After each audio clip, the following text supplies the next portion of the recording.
We have just 8 different areas here. So what we're going to do is we're going to draw a pie chart,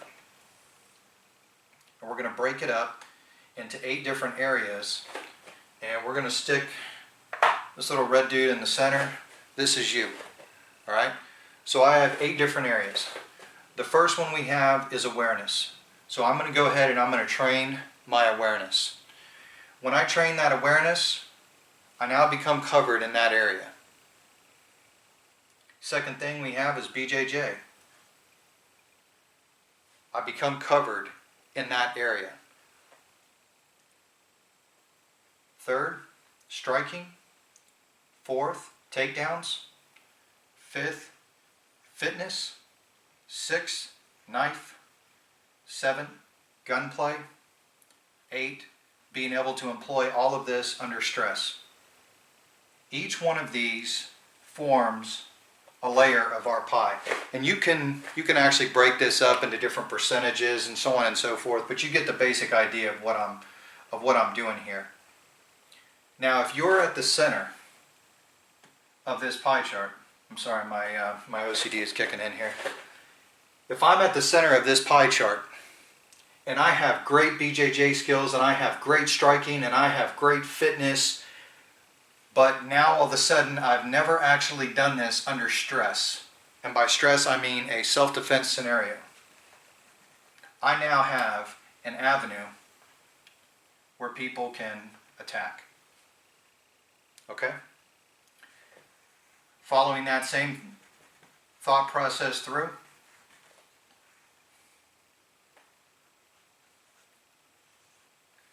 let's say I have stress and I've done BJJ. I'm competing in tournaments, which gives me stress inoculation, but all I'm doing is just straight sport BJJ. So I've got good BJJ, maybe I've got some good takedowns, number 4 here. I'm not even going to call it awareness, because you're not training awareness when you're doing sport BJJ, because both of you guys are stepping on the mat with the same mindset. You're both competing in a competition. It's not like there's any surprises.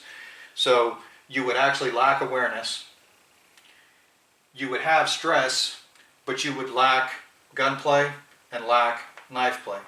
All of these areas become potential vulnerabilities that you can be reached. Alright? I don't care how good you are at BJJ. These are realistic, real-world potential vulnerabilities that you can be reached at that need to be filled in. So you can see kind of where I'm going with this. Look at your realistic conditions. Do I have the skills to be able to employ a gun in close combat? Shooting from close conditions, shooting at a paper target is fine. Going to the range and practicing your strike and your backing up while you're drawing and doing all that live fire, that's great if that's what it is, if that's the techniques you're going to employ. But if you're not actually employing that on an individual who is actually going to close that distance on you, or who is possibly going to strike you first, or where there's multiple attackers and that second guy managed to get behind you, if you're not actually practicing realistic force on force, then you're not getting this number 8 here, this stress inoculation. You're not getting realistic type scenarios. So you're leaving gaps in your game. Understand that when you do a threat assessment, it's not about proving to yourself how awesome you are. It's about being honest about the types of threats that are likely to encounter and how to go about and mitigate those in a realistic manner. I could put anti-aircraft guns on top of my house just in case the Koreans decide to attack. Realistically, that's probably not going to happen. But it is very realistic that I could go out and get jumped in a parking lot somewhere. Get jumped by multiple individuals. So knowing how to deal with the threat, having some default training to be able to fall back on stress inoculation, having the physical fitness to be able to endure that, both physically and mentally, having the ability and the skills to be able to employ weapons in close combat scenarios while getting hit, all of those things play in. So don't sell yourself into this idea that I don't need to learn how to fight because I've got a gun. I don't need to learn how to use a knife because I've got a gun. I don't need to learn how to do any of this because I know BJJ. Don't sell yourself short.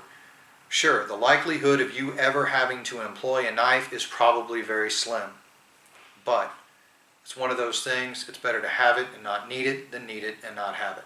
So you guys train hard, be realistic, do a threat assessment on yourself, and be honest about your capabilities. All right? Train hard.